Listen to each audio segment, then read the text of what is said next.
To all the action from the World Economic Forum 2017 in Davos. Artificial intelligence is the future of IT. That's the word coming in from Infosys top boss Vishal Sikka in an exclusive conversation with Shireen Bhan on the sidelines of the World Economic Forum. Sikka acknowledged that there is a sense of anxiety over Trump's policies in the USA. He also asserts that an 8 to 11% growth target is an impressive outlook in the present circumstances. In the last 2 full days, I have already met more than 200 clients. Mostly, I would say 60% are existing and 40% are new. Sandeep was telling me that he has 38 one-on-one meetings in these 3 days. So it is an extraordinary opportunity to meet with people and also just serendipitously meet with people and talk business and strategy and so forth. So if you're talking business and strategy, what is the mood looking like at this point in time? Tomorrow, we're going to see President Trump in the White House. Is there now a sense that perhaps people are going to start to spend again? The decision-making that was put on hold is now going to be back online, on stream. What is the sense that you get in terms of mood? I think there is a sense of anxiety, of uncertainty. There is a sense of we have been, collectively as businesses, have been very successful, and the consequences of that success are something that people are really thinking hard about in light of what has happened in the last 12 months. Including more people into the success, making the success more broad-based, addressing stakeholders beyond just shareholders and customers, but also thinking more broadly about the communities we serve, the ecosystems we serve, and so on.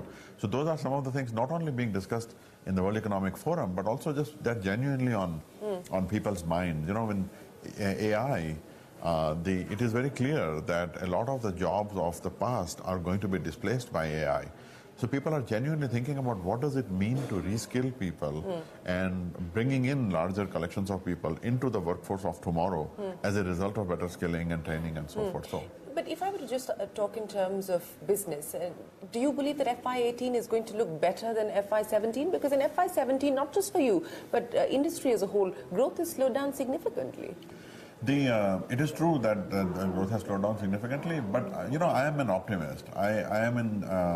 I believe that us at Infosys, as well as broadly, are facing some tremendous opportunities created by technology, created by AI in the times ahead. Even the policy changes and so forth that people anticipate, not only in the US but elsewhere in the world, are all happening within the broader context of these deep-rooted technological change that is going on around us. So therefore, as a software company, as a technology company, if we are able to adapt and gear ourselves up to serve customers in these times, my sense is that we'll be okay. But as you said, there are near-term uncertainties that that can have an impact on growth and so forth. And that depends a lot on, as we get more visibility, we have to understand what that means for us and so forth. So being more specific about it over a 3-month or a 1-year horizon is something that you have to be very thoughtful about. We are going through that exercise right now for the year that is coming up for us. In the course of the next several weeks, we will do that exercise. But generally, my sense is that if you just compare ourselves to last year, the rate of technological change has accelerated further. The impact of these technologies has become even more marked and more clear.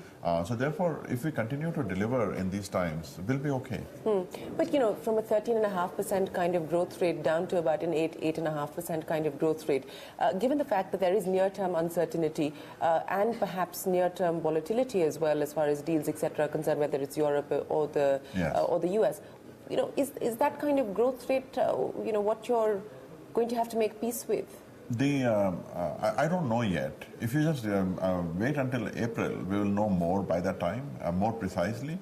But generally, my sense is, 8 to 9%, 10%, 11%, these kinds of numbers in these times are still quite, quite impressive. But near-term impact of the existing business and the deal situations and the client situations is one thing.